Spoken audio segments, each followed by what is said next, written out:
Hello friends, today our topic is tissue repair. तो tissue repair को commonly known as tissue healing, tissue repair को ही tissue healing बोलते हैं। Okay, तो इंट्रोडक्शन देखते हैं। टिश्यू रिपेयर होता क्या है? Tissue repair is the body's response to injury in an attempt to restore normal structure and function by the living tissue. देखिए, टिश्यू रिपेयर होता क्या है? Tissue repair is the body's response, मतलब tissue repair एक body का response होता है to injury. मतलब अगर बॉडी में कहीं भी इंजरी होती है, तो जो हमारी बॉडी रिस्पॉन्स करती है in attempt to restore normal structure and function, कि उस जो टिश्यू डैमेज वहां पे हुआ है, जो एरिया में डैमेज हुआ है, उसको रिस्टोर करने के लिए normal structure and function, restore the normal structure and function after, इसको ऐसे बोल सकते हैं कि restore the normal structure and function after the injury bye the living tissue. Okay, मतलब नॉर्मल स्ट्रक्चर और फंक्शन को रिस्टोर करने के लिए, इंजरी के बाद after injury restore normal structure and function by living tissue. मतलब इंजरी के बाद जो टिश्यू इंजर्ड हुआ है उसको रिस्टोर करने के लिए, उसका नॉर्मल स्ट्रक्चर और नॉर्मल फंक्शन को रिस्टोर करने के लिए जो प्रोसेस होता है उसे क्या बोलते हैं? टिश्यू रिपेयर बोलते हैं। और ये होता किसे? रिपेयर रिस्टोर होता किसे है? बाय लिविंग टिश्यू के द्वारा ही रिपेयर होता है। तो जैसे कि हमारा बॉडी में, अगर ये हमारा पूरा एरिया है बॉडी का, अगर यहाँ पे इंजरी हो गई तो इसके अगल बगल के जो इसके साइड में जो लिविंग टिश्यू है, ये इस एरिया को रिपेयर करते हैं, इसके नॉर्मल स्ट्रक्चर और फंक्शन को कन्वर्ट, मतलब जो नॉर्मल स्ट्रक्चर फंक्शन पहले था वही नॉर्मल कंडीशन लाते हैं by living tissues of the bodies. Okay, तो ये हमारा हो गया इंट्रोडक्शन इसका। अब tissue repair are two types, मतलब ये जो टिश्यू रिपेयर टू टाइप्स का नहीं होता है, सॉरी। टिश्यू रिपेयर को दो प्रोसेस के द्वारा टिश्यू रिपेयर किया जा सकता है। पहला होता है रीजनरेशन, दूसरा रिपेयर। तो पहले हम लोग पढ़ेंगे रीजनरेशन, फिर रिपेयर। ओके फ्रेंड्स, तो रीजनरेशन क्या होता है? Healing takes place by the proliferation of the surrounding undamaged specialised cell. मतलब क्या कि जो इसमें हीलिंग होगा, टिश्यू रिपेयर होगा, वो किससे होगा? By proliferation of the surrounding undamaged specialised cell. जो मान लीजिए ये हमारा डैमेज्ड एरिया है, ये डैमेज एरिया है, ये हमारा बॉडी का कोई पार्ट है, इतना एरिया क्या है? डैमेज है। ओके, तो इसके अगल बगल के जो अनडैमेज स्पेशलाइज्ड सेल, मतलब specialised cell means generally specialised cell किससे डिनोट करता है? स्पेशलाइज्ड सेल हमारा हो जाता है पेरेन्काइमल सेल से। ओके फ्रेंड्स, तो हमारा जो है यहाँ पे अनडैमेज जो है सेल, इसके अगल साइड के जो अनडैमेज सेल होते हैं, इसमें प्रोलिफरेशन होता है। मतलब क्या? प्रोलिफरेशन मतलब डिवीजन होता है, जिसके वजह से ये डैमेज एरिया रिस्टोर हो जाता है, हीलिंग हो जाता है। ओके, सेकेंड पॉइंट क्या? It is a result in complete restoration of the original tissue. मतलब क्या? जो ये टिश्यू डैमेज हुआ है, इसका कंप्लीट अगर रिस्टोरेशन हो गया तो उसे क्या बोलेंगे? रीजनरेशन। मतलब जो डैमेज एरिया है उसके साइड के जो अनडैमेज सेल है, अगर उसके द्वारा रीजनरेशन करा दिया जाए डैमेज एरिया को, तो उसे क्या बोलेंगे? रीजनरेशन। और रिपेयर क्या होता है? रिपेयर होता है healing takes place by the formation of the granulation tissue. अब इसमें क्या होता है कि इसमें प्रोलिफरेशन नहीं होता है, इसमें न्यू ग्रेन्युलेशन टिश्यू का फॉर्मेशन हो जाता है। ओके, यहाँ पे अगर यही वही एरिया देखते हैं, अगर यहाँ डैमेज हो गया है टिश्यू, डैमेज मतलब टोटली नेक्रोसिस हो गया, नेक्रोसिस होके पस का फॉर्मेशन होकर टिश्यू डेड कर गए हैं, निकल गए हैं, तो क्या होगा? यहाँ पे रीजनरेशन नहीं होगा, यहाँ पे होगा रिपेयर होगा, उसको रिपेयर करेंगे बाय द ग्रेनुलेशन टिश्यू। इसमें ग्रेनुलेशन टिश्यू का फॉर्मेशन अभी पढ़ेंगे, ग्रेनुलेशन टिश्यू का फॉर्मेशन होता कैसे है।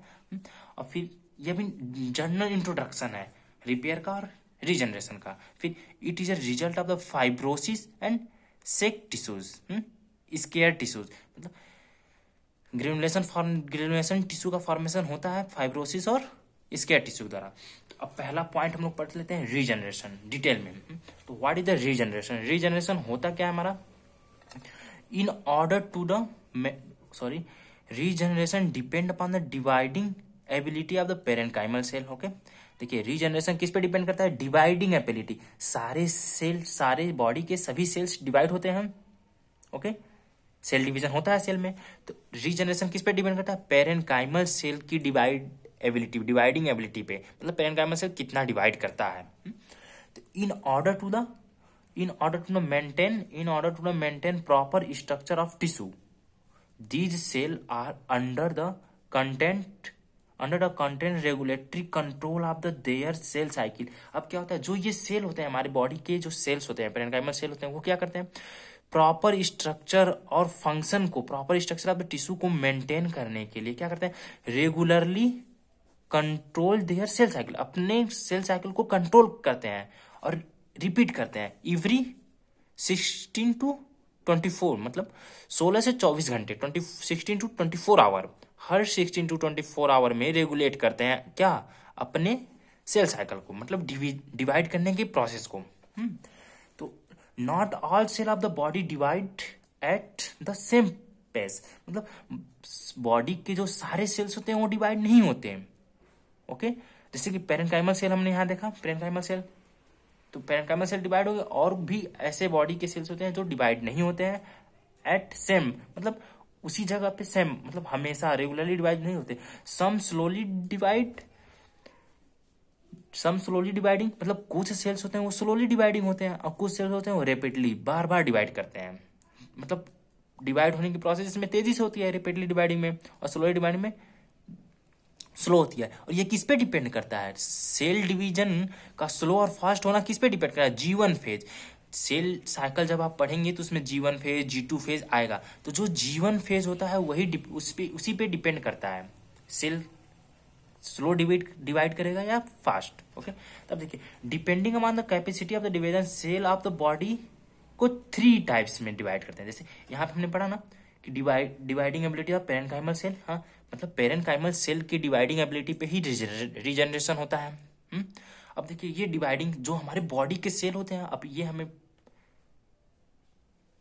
पता करना है कि बॉडी के कौन कौन से सेल डिवाइड करते हैं और कब कब डिवाइड करते हैं, मतलब किस एज तक डिवाइड करेंगे। तो इसके according to this capacity of the dividing body cells divide into 3 types, labile cell, stable cell and parenchymal, permanent cell, labile cell, stable cell and permanent cell.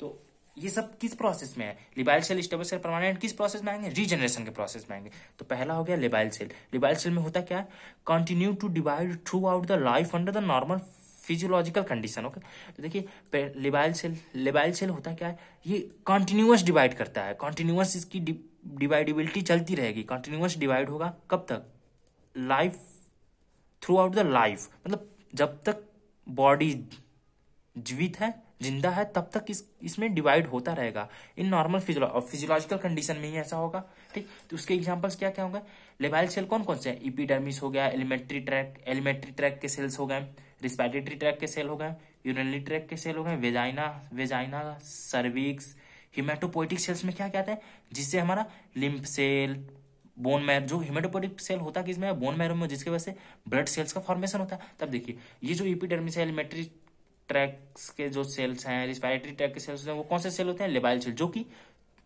Through out the life, मतलब पूरे जीवन काल तक ये divide होते रहते हैं। अगर डैमेज हुआ, मान लीजिए कि अगर हमारा एपिडर्मिस में डैमेज हो गया, यानी कि स्किन, एपिडर्मिस किस में होता है, स्किन के लेयर में आता है, डर्मिस एंड एपिडर्मिस। अगर एपिडर्मिस डैमेज हुआ तो उसका रीजनरेशन होगा, न कि रिपेयर होगा, ओके। रीजनरेशन इसका हो सकता है, स्किन का रीजनरेशन हो सकता है। एलिमेंट्री ट्रैक में अगर किसी भी सेल डैमेज हो गया तो उसका रीजनरेशन हो जाएगा, ओके। तो ऐसे ही हमारा यूरिनरी ट्रैक है, वेजाइना है।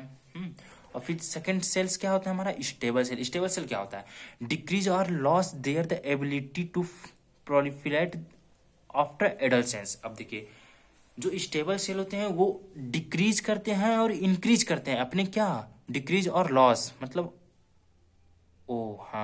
डिक्रीज करते हैं या डिक्रीज करते हैं क्या, अपने डिवाइड होने की जो प्रॉपर्टी है, सेल डिवीजन की जो प्रॉपर्टी है वो डिक्रीज कर देता है। कब से, आफ्टर द एडोलसेंस, मतलब एडोलसेंस का एज जैसे हम लोग क्रॉस करें, एडोलसेंस एज होता कब से है, जनरली 11 to 19, 18 एडोलसेंस एज होता है, 11 to 19 और 18, ठीक है। तो जब ये एज हम लोग क्रॉस कर जाते हैं तो स्टेबल सेल उसके बाद डिक्रीज कर देता है अपने क्या सेल डिवीजन की प्रॉपर्टी को।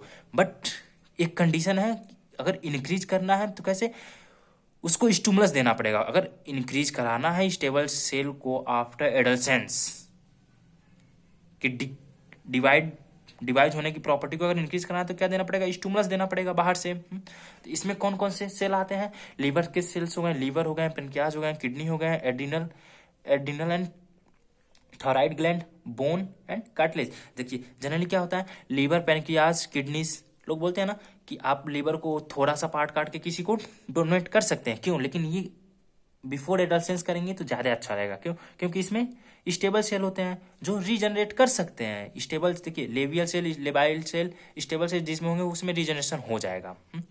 तो liver, pancreas, kidney, adolescence, thyroid. अब बोन में बोन का भी रीजनरेशन हो सकता है। बोन हो गया, कार्टिलेज हो गया। ओके।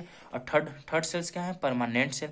परमानेंट सेल क्या होते हैं, loss their ability to proliferate around the time of birth. देखिए परमानेंट सेल क्या होता है, ये अपनी एबिलिटी को, प्रोलिफरेशन की एबिलिटी को, सेल डिवाइड की एबिलिटी को कब लॉस कर देता है, time of the birth, at the time of the birth लेने के तुरंत बाद या फिर कुछ दिन आगे पीछे भी हो सकता है। अराउंड दिया ना, मतलब around the time of the birth ये अपनी एबिलिटी को टोटली लॉस कर देता है। ओके। तो इसमें कौन कौन से सेल हो गए, न्यूरॉन्स हो गए, यानी कि nervous system.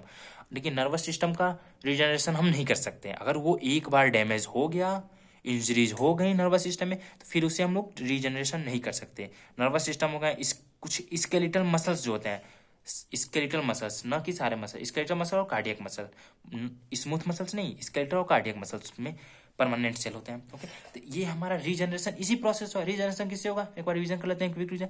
Regeneration depend on the dividing of the ability of the parenchymal cell. अब देखिए पेरेन्काइमल सेल होता क्या, पेरेन्काइमल सेल में तीन बॉडी में 3 टाइप्स के सेल हो जाएंगे। कौन कौन से, labile cell, labile cell, stable cell and permanent cell. Labile cell क्या, throughout the life divide होगा। ओके। स्टेबल सेल क्या होगा, आफ्टर एडोलेसेंस डिक्रीज हो जाएगा, लॉस हो जाएगा डिवाइड की एबिलिटी। और permanent cell after the birth के बाद ये डिवाइड नहीं करेगा।